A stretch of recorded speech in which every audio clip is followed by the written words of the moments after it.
video. Grabe, busy na busy ako sa school, sa work. Nag-work ako sa Itbulaga for how long? It's so crazy. Life is going so fast. But here I am again, and I am so happy to come out with another video. Dami nag-request sa akin na mag-drop ako ng skin routine. Sa mga comments, sa tweets. Grabe, I read all of your comments, guys. And today is the day that I finally drop it. But before we get started, remember to visit my Twitter, my Instagram, and my Facebook. Without further ado, let's do this. Yeah! So guys, here we are in Elias Point's bathroom. I just got changed. Normally, at the end of my day, skin's really oily. I use this. This is my Cetaphil.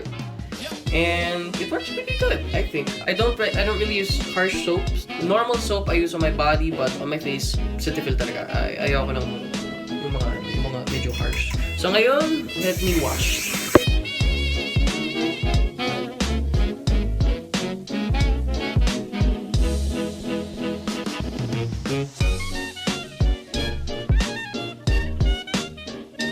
Now that I've just washed my face, I'm also gonna go brush my teeth, which is just normal, you know, I just brush my teeth. But I'll get back to you guys when I'm done brushing my teeth.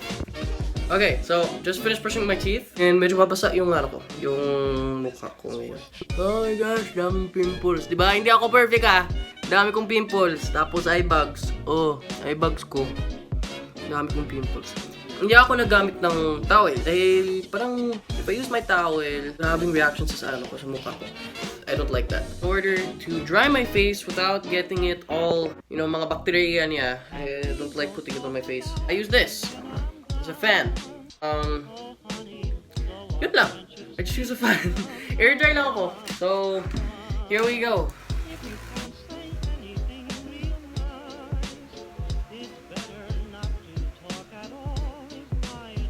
Guys, after 2 minutes of using the fan to dry my face is finally dry. And normally, after I'm done drying my face, I like to use this, which is Clindamycin. It's an antibiotic. I normally put it directly on my pimple. But before I do that, I like to use this.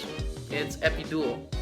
This is recommended by my dermatologist. This isn't like a product. This is actual medicine. Yeah, it's really good. I do know that benzoyl peroxide is, I think that's also an antibiotic. I've used both separately. Yung Epiduo is combination sa ng adapalene tapos benzoyl peroxide. In my experience, adapalene has really reduced my oil. I have seen it reduce my pimples as well. Yung benzoyl peroxide, it was able to not only get rid of the redness, but within mga 4 to 3 days, wala na yung pimple ko, which is really good. This is the combination of both. Medyo mahal siya, 1,666. Pero maglast siya ng 2 months, so I guess, you know, walang pimples. I think it's worth it. Let me put both of these things on. First, I put 1 coat, Epiduo. So I normally get a little bit, you can see that. And then I put it on my face.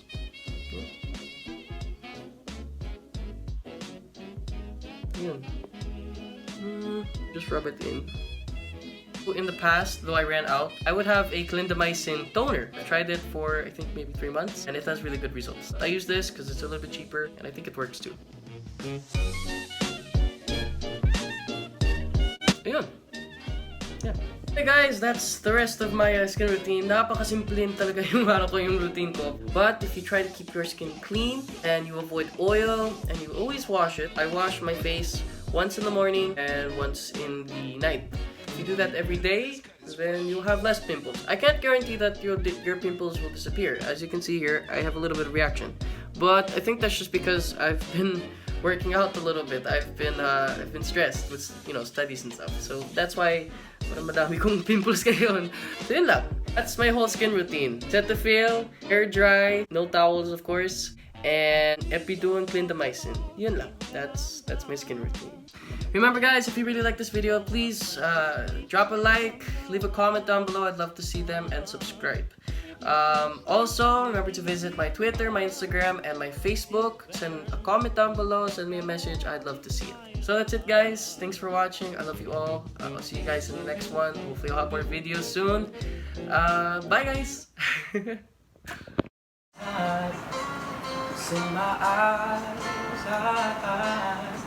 she was mine, you were mine. No matter where you go, I won't give everything, 'cause in my head I'll be right there.